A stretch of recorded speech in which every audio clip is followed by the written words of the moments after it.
If you were a boy, then girl you'd understand. You need to stop listening to your friends. Love, respect, and trust your man.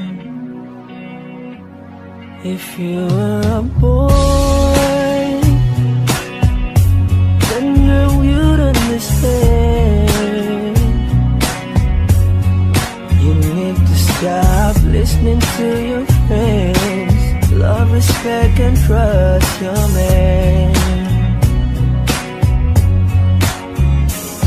Alam mo bang pakiramdam na para kang sinasakal? Yung tipong gustong sumagot pero bibig ay may busal. Sa takot na humababa ang usaping pagtatalunan, di ka din naman makikinig. Ano pang ipaglalaban kung ikay nasasaktan? Tingin mo ba ako hindi? Di na lang kumikibo, tinitiis ko ang